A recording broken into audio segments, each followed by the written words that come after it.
Today, we're discussing the agility attribute in 7 Days to Die Alpha 20. Now, we've got a lot of info to cover and no time to waste, so let's get to it. In order to survive a zombie apocalypse, it is best to be athletic, physically fit, dexterous, and nimble. Now, if a real zombie apocalypse were to occur, I would die immediately. I'm about as athletic and physically fit as this.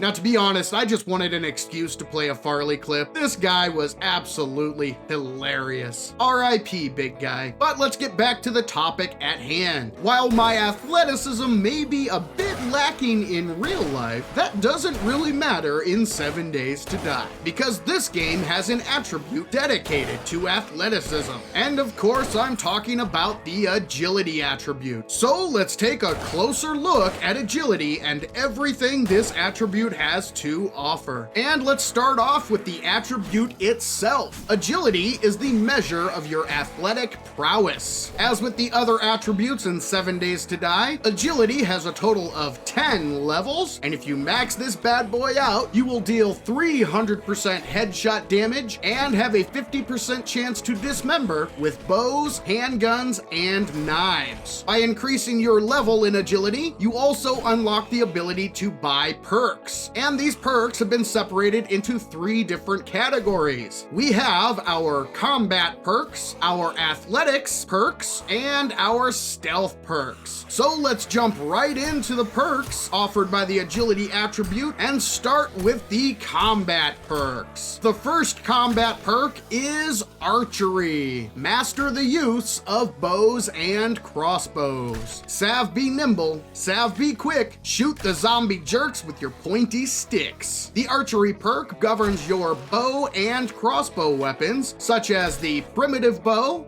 the wooden bow, the iron crossbow, the compound bow, and the compound crossbow. This perk has 5 levels, and each level will improve your damage with bow weapons, give you a faster aim speed, as well as a faster draw and reload speed. Now, bow weapons have received a rather significant damage buff in Alpha 20. Plus, they also get an additional plus 200% sneak attack damage. In Alpha 20, bow weapons are awesome. Our next combat perk is Gunslinger. Settle your disputes the old way and be a gunslinger in the apocalypse. Master the use of handguns and SMG unlocks pistol crafting. The Gunslinger perk is one of the most versatile perks in the game. That's because it governs a wide variety of weapons, including the pipe pistol, the regular pistol, the Magnum revolver, the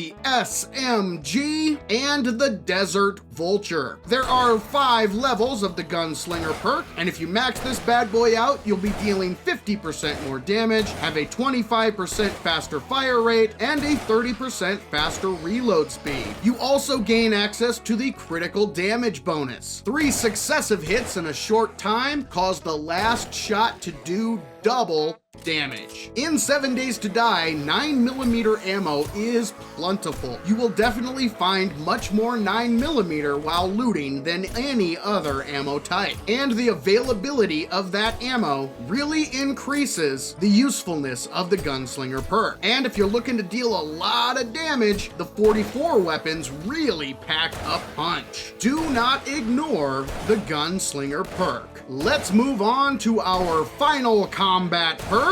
And I'd like to, if it's cool with Mo and Bo, I'd like to address the Sav Nation on a personal matter, because it's not all good. I mean, things ain't always that cool, you know. I just want to talk to you guys about a problem I got, and maybe you can help me. I stab people, 4 or 5 people every day. What can I say, ladies and gentlemen? Sometimes I'm feeling a bit stabby. And if you are also feeling a bit stabby, 7 Days to Die has a perk for you. Of course, I'm talking about Deep cuts. Specialize in bladed weapons like knives or machetes, not axes, to bleed your foes dry. There are 5 levels to the deep cuts perk, and if you max this bad boy out, you will deal 50% more damage, but more importantly, you can make them zombie jerks bleed. Bleeding in 7 Days to Die can be extremely effective. Not only does bleeding deal damage over time, it also slows down the zombies. By maxing this perk out, you can inflict up to 7 bleeding wounds on an enemy, plus the enemies will run 20% slower while bleeding. So if you're feeling a bit stabby, folks, pump some points into deep cuts and practice your stabbing. Now stand back, I gotta practice my stabbing. No, please, help, stop it, please! But now let's move on to the athletics perks. And first up on our list is Run and Gun. Improve your hip fire accuracy and run faster while reloading any ranged weapon. Now this perk is pretty straightforward, and the description pretty much says it all. The higher your run and gun level, the better accuracy you will have while hip firing, and the lower the movement penalty will be while reloading your weapon. There are 3 levels of run and gun, and if you max this bad boy out, you will improve your hip fire accuracy by 25%, plus you will have no movement penalty while reloading. This perk can really help to get you out of some sticky situations, and is an excellent place to put your points for any firearm build. Next up, we have Flurry of Blows. Specialize in one-handed melee weapons and beating the tar out of your opponents in a furious flurry of quick strikes. Now this perk has some similarities to Sexy Rex, but it is a bit more limiting. That being said, it is still a highly effective perk. Flurry of Blows works on clubs, knives, batons, and in Alpha 20, it finally works with fist weapons as well. There are 3 levels to the Flurry of Blows perk, and if you max it out, you'll increase your attack speed by 25%, plus you gain 30 stamina per kill. So if you're planning on using a one-handed melee weapon, definitely add Flurry of Blows to your list of must-have perks. Our next athletics perk is Light Armor. Specialize in light armor to increase armor rating and armor durability. Now it's important to point out that the light armor perk does not increase armor rating directly. Instead, what it does is opens up the ability to craft higher quality armor. Higher quality armor has a higher armor rating. And as outlined in the description, you also increase your durability rating, but this perk also decreases the movement and stamina penalties from wearing light armor, such as padded armor, leather armor, and military armor. There are 4 levels to the light armor perk, and if you max this bad boy out, you unlock the ability to craft quality 5 light armor. You reduce the movement penalty of wearing light armor by 75%, reduce the stamina penalty by 50%, and increase the durability rating of your armor by 200%.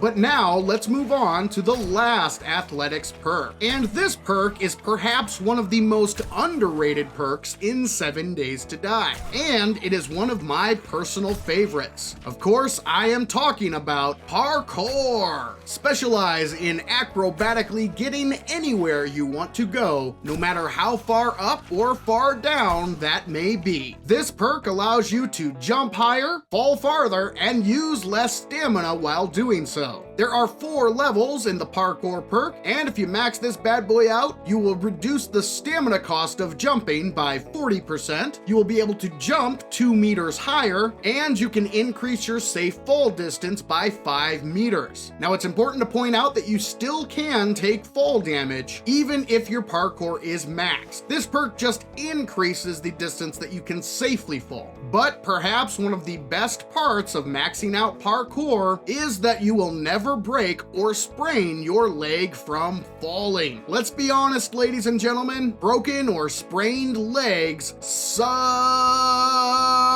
And having the ability to prevent that from happening is awesome. Again, it's important to point out that you can still break or sprain your leg, just not from falling. I highly recommend the Parkour perk. It is awesome. But now let's move on to the stealth perks. First up in this category is Hidden Strike. Specialize in catching your enemies unaware while you are sneaking and they are resting or wandering aimlessly. This perk helps to turn you into the ultimate assassin. There are 5 levels to the Hidden Strike perk, and if you max this bad boy out, you will deal an additional 250% sneak attack damage. And the great thing about this perk is that it stacks with the bonus damage you already received by wielding agility weapons. As stated earlier, the bow weapons get plus 200% sneak attack damage, and bladed weapons get plus 400% sneak attack damage. The Hidden Strike perk bumps that up an additional 250%, making sneak attacks insanely powerful. If you're going the sneaky sneak route in 7 Days to Die, this perk is must have. And speaking of must have perks, let's move on to From the Shadows. Specialize in sneaking around in the dark and making less noise in general. One very popular build in 7 Days to Die is the Sneaky Apocalypse Ninja. And in order to be an effective Sneaky Apocalypse Ninja, you have to stick to the shadows.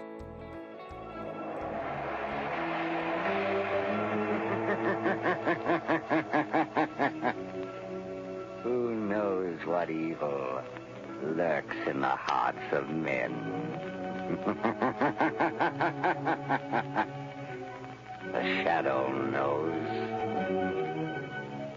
The Shadow, a man of mystery who strikes terror in the very souls of sharpsters, lawbreakers, and criminals. And zombie jerks. Now, if you're planning on going the sneaky route, you absolutely need this perk. There are 5 levels in From the Shadows, and if you max this bad boy out, you will be able to hide in those shadows 65% more effectively. Noises from actions will be muffled 50%, and your movement speed while sneaking is 50% faster. Pairing up From the Shadows with Hidden Strike while wielding agility weapons makes you a force to be reckoned with, and truly turns you into a sneaky apocalypse ninja. In 7 Days to Die, stealth may be the agility attribute's claim to fame. By putting points into this attribute and the perks that it contains, you can turn your character into a very dangerous, sneaky apocalypse ninja. However, the agility attribute also offers benefits to other builds. For instance, parkour is important for almost any build. The Flurry of Blows perk is excellent for one-handed melee builds, and run and gun is essential for firearm builds. So while the agility attribute is awesome by itself, it can also enhance several other playstyles. The versatility of the agility attribute should not be overlooked. But now I'd like to hear what you all think. Are you fans of the agility attribute? Do you use agility as your primary build or to supplement another build? Let me know in the comments below. And if you'd like to check out some of my other 7 Days to Die Alpha 20 attribute and perk videos, I've created a very special playlist that you can access by clicking the box in the top right corner of the screen. But for now, this is Savin saying thank you, ladies and gentlemen, and I'll catch you in the next one.